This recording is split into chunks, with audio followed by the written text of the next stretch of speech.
Halo, selamat pagi. Kami dari kelompok 2 akan mempresentasikan aplikasi dari startup kami, yaitu aplikasi Halo Desa, layanan cepat masyarakat hebat. Adapun anggota dari kelompok kami adalah Batare Saragi dengan NIM 12S18064, Yohanes Simatupang dengan NIM 12S18018, dan Maria Nababan dengan NIM 12S18019.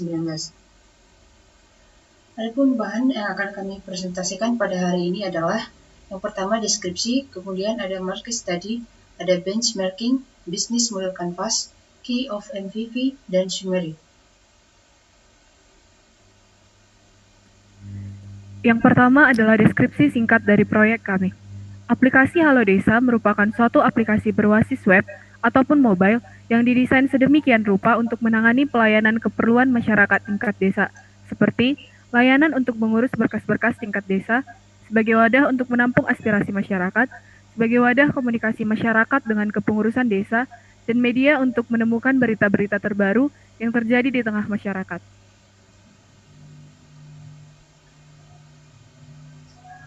Adapun market study dari startup kami jelaskan dari 5 komponen. 5 komponen tersebut adalah ukuran pasar, studi pustaka, gambaran permintaan, proyeksi bisnis, dan ramalan. Untuk yang pertama, ukuran pasar.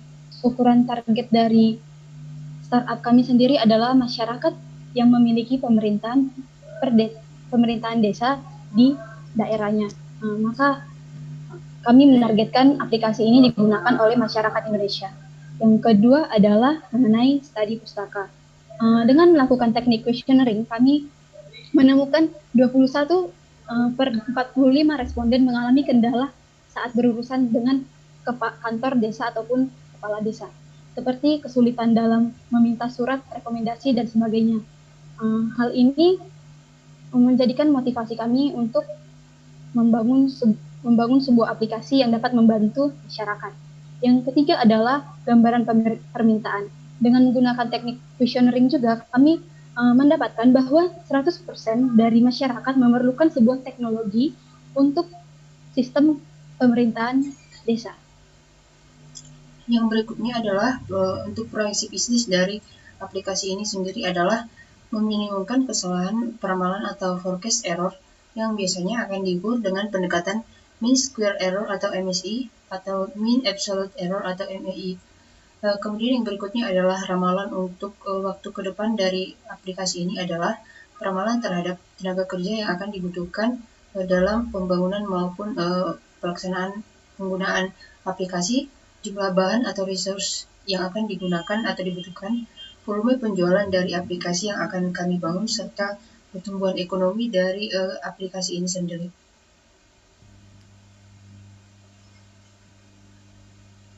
Adapun benchmarking untuk aplikasi kami ini yaitu bahwa aplikasi ini layak dikembangkan karena mengingat penanganan pelayanan di desa kebanyakan masih dilakukan secara manual. Sementara, kondisi saat ini mengarahkan manusianya untuk memanfaatkan teknologi dalam berbagai bidang kehidupan. Inilah yang melatar belakangi mengapa aplikasi ini diperlukan.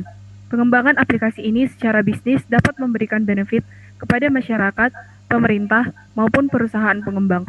Apa benefit yang diterima bagi masyarakat? Yaitu pengurusan berkas, penyampaian aspirasi warga dipermudah. Masyarakat bisa melakukannya dimanapun melalui smartphone mereka masing-masing.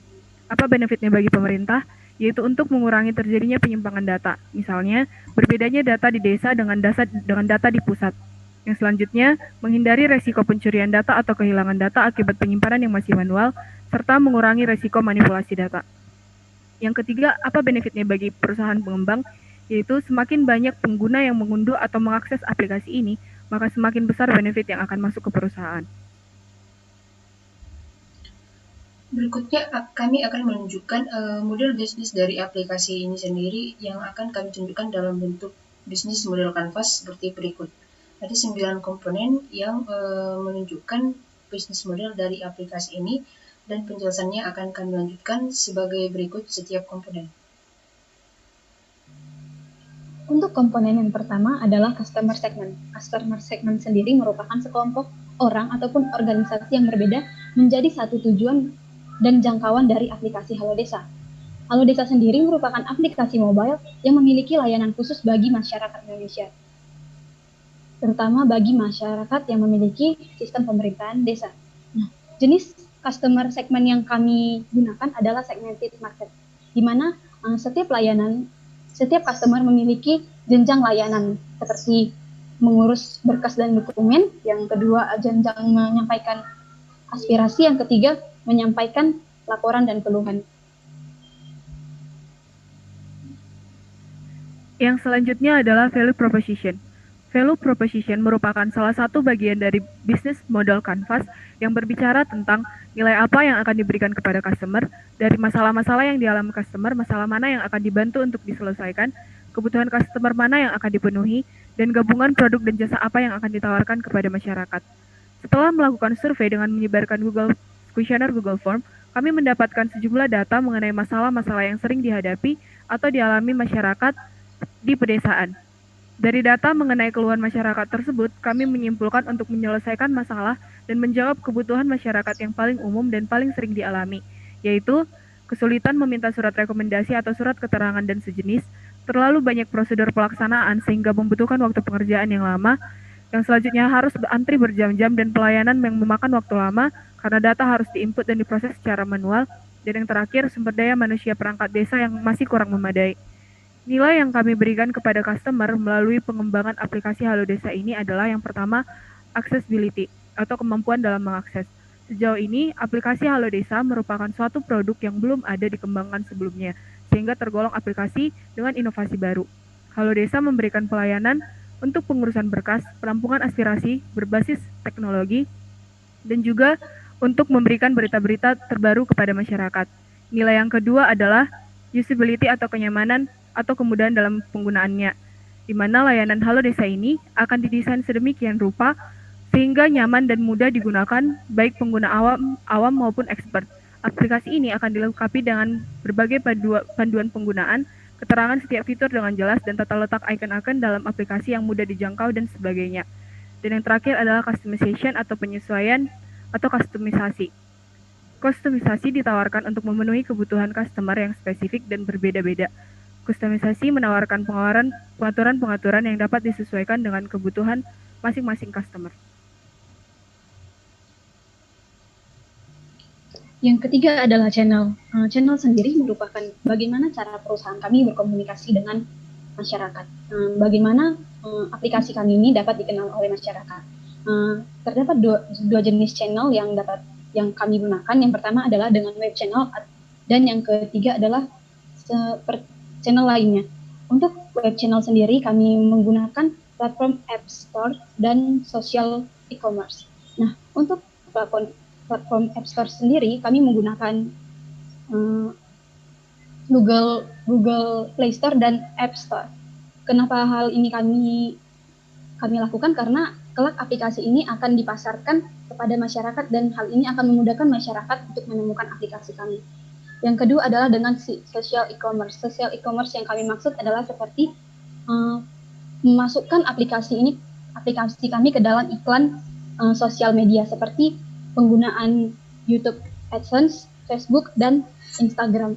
Hal ini sangat efektif kami rasa karena semakin meningkatnya penggunaan media sosial di kalangan masyarakat, dan media sosial sudah menyeluruh ke setiap masyarakat baik desa, kota, ataupun lainnya. Untuk channel yang lainnya adalah seperti iklan layanan masyarakat. Seperti yang kita ketahui, Halo Desa sendiri merupakan aplikasi untuk memudahkan masyarakat. Kami rasa iklan layanan desa mendorong penggunaan ataupun pengunduhan aplikasi kami ini. Yang kedua adalah influencer. Kita mengetahui bahwa aplikasi sosial media sangat memudahkan seorang untuk menjadi influencer. Jadi dengan menggunakan jasa-jasa dari orang-orang yang tanda kutip terkenal, kami akan memasarkan aplikasi kami ini dengan jasa-jasa orang yang memiliki ataupun memiliki ketenaran di berbagai bidang.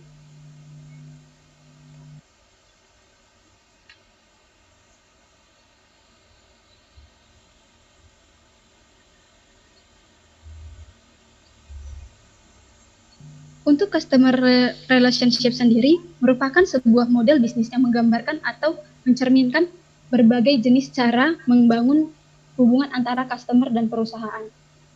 Hubungan ini digunakan untuk mendapatkan, mempertahankan dan meningkatkan jumlah pengguna dari startup kami, yaitu aplikasi Halo Desa.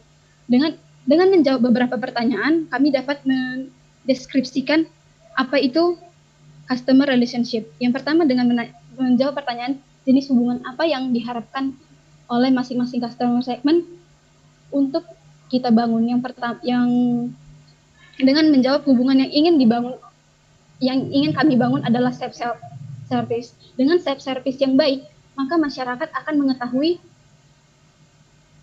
keunggulan dari aplikasi Halo Desa. Yang kedua, untuk jenis hubungan yang telah kami bangun saat ini belum ada. Yang ketiga, bagaimana hubungan customer tersebut terintegrasi dalam model-model bisnis yang lainnya, seperti untuk meningkatkan self service sendiri, maka value proposition juga harus memiliki mendukung sebuah layanan yang baik. Yang selanjutnya adalah dengan self service yang baik, maka peningkatan pengguna yang akan naik ini akan memudahkan aplikasi untuk mendapatkan value stream-nya. Nah, untuk mewujudkan hal tersebut, kami melakukan dua hal, yaitu memfasilitasi hubungan komunikasi antar sesama pengguna dan melakukan training kepada pengguna awam. Yang selanjutnya adalah revenue stream. Revenue stream adalah sumber utama dalam mendapatkan pemasukan saat melakukan bisnis. Pemasukan total ini mencakup uang yang dihasilkan berdasarkan masing-masing customer segment yang kemudian dikurangkan dengan pengeluaran perusahaan. Untuk aplikasi Halo Desa ini sendiri merupakan aplikasi gratis. Saat customer ingin mendownload ataupun mengakses aplikasi ini, customer tidak akan dikenakan biaya sepeser pun. Sehingga jika jenis revenue model yang dimanfaatkan oleh perusahaan sebagai sumber pendapatan dari pengembangan aplikasi Halo Desa ini adalah revenue advertising atau periklanan. Semakin banyak customer yang mengunduh dan mengakses aplikasi ini, maka semakin besar juga pendapatan perusahaan. Mengingat aplikasi ini merupakan aplikasi yang dapat dioperasikan dan digunakan jika terhubung dengan koneksi internet atau secara online, maka akan sangat memungkinkan untuk menampilkan sejumlah iklan dari produk-produk tertentu. Itulah sebabnya kami memilih revenue model jenis advertising sebagai sumber pendapatan perusahaan untuk penentuan biaya periklanan tiap produk akan disesuaikan dan ditentukan perusahaan dengan menggunakan taktik pitching model.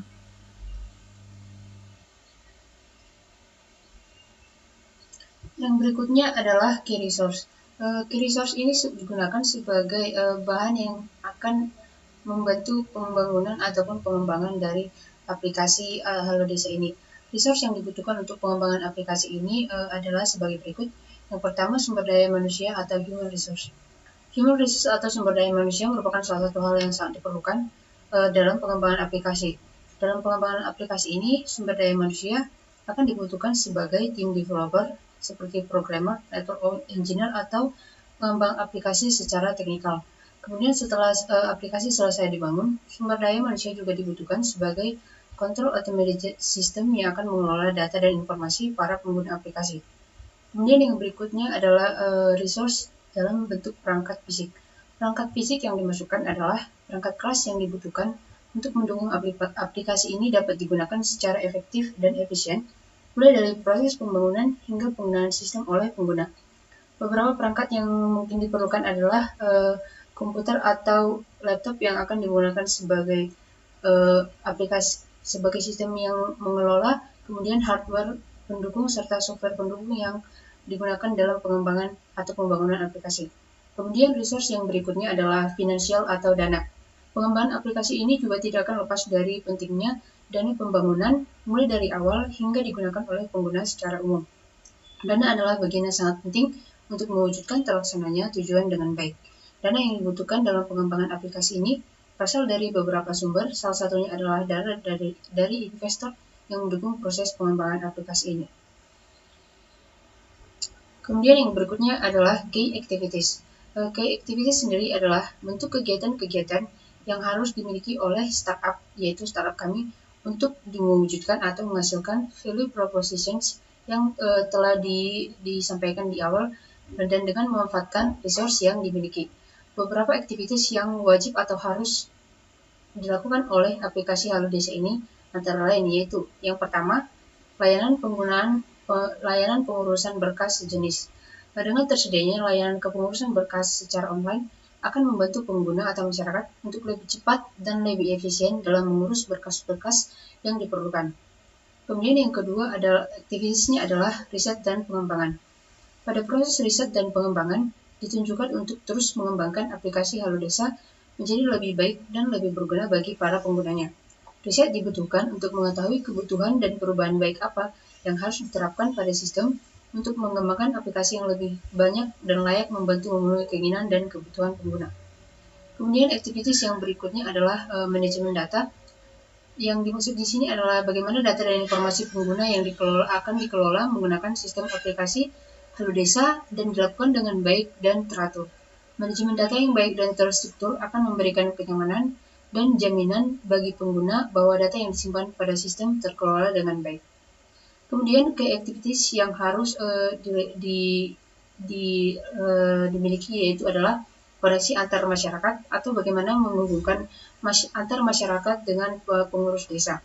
Aplikasi Halo Desa ini nantinya akan mewujudkan hubungan antara pegawai perangkat desa maupun hubungan antara masyarakat desa akan tetap terrealisasi walaupun hanya melalui sistem atau online.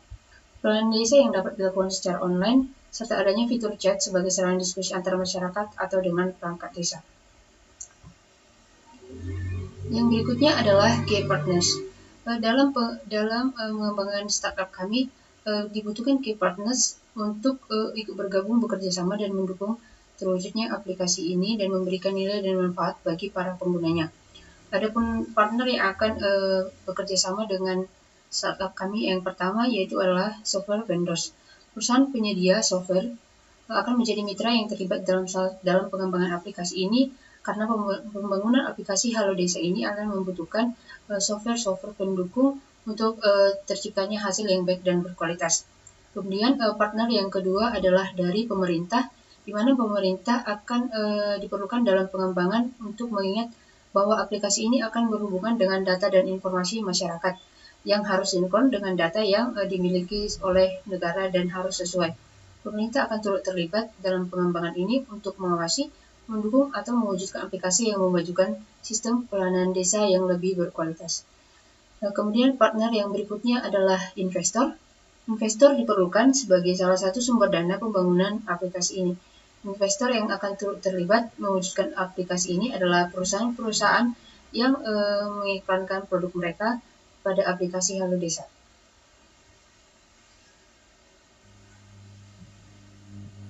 Yang terakhir adalah cost structure. Cost structure menjelaskan semua biaya yang dikeluarkan untuk mengoperasikan model bisnis, menjelaskan biaya paling penting yang dikeluarkan saat beroperasi di bawah model bisnis tertentu dan sebagainya.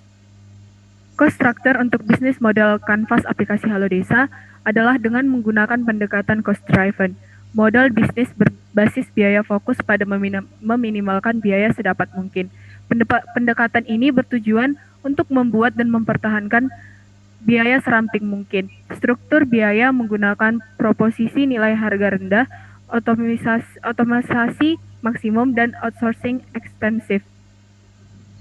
Adapun karakteristik cost structure dalam pengadaan layanan Halo Desa ini adalah fixed cost, di mana biayanya akan dialokasikan untuk biaya operasional, biaya pemeliharaan dan perbaikan sistem, biaya riset dan pengembangan, dan yang terakhir adalah gaji pegawai.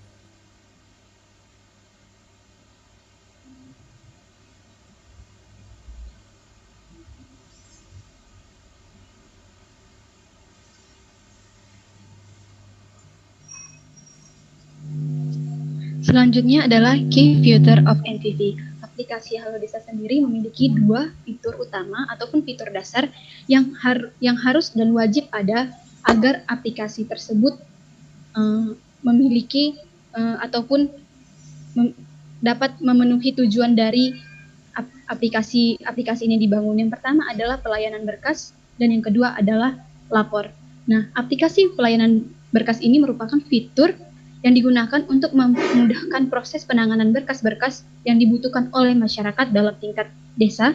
Fitur ini dapat digunakan dengan mengirimkan request pelayanan yang dibutuhkan. Dan fitur utama berikutnya adalah fitur lapor, yaitu sebagai sarana aspirasi atau keluhan dari masyarakat desa. Para masyarakat dapat menyampaikan aspirasinya melalui aplikasi Halo Desa ini dengan mengisinya pada form aspirasi atau keluhan masyarakat yang kami sebut sebagai fitur lapor.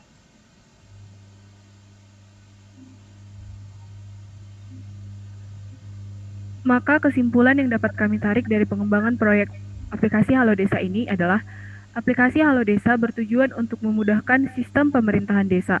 Untuk mendorong kegiatan tersebut terdapat dua fitur utama, yaitu pengurusan dokumen dan juga lapor. Dalam proses pengumpulan kebutuhan dari startup yang akan dibangun dilakukan dengan teknik questionnaire. Diperoleh 100% masyarakat memerlukan sebuah sistem untuk pemerintahan desa.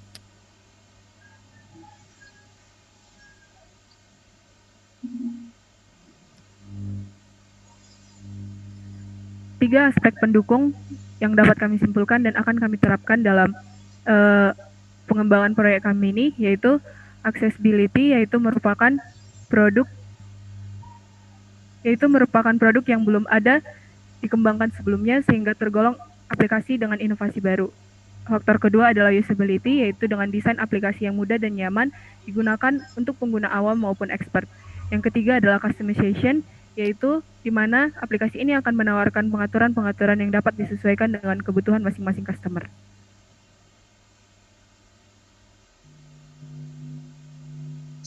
Sekian presentasi dari kelompok kami. Jika ada kesalahan penggunaan kata ataupun lainnya, kami mohon maaf. Terima kasih.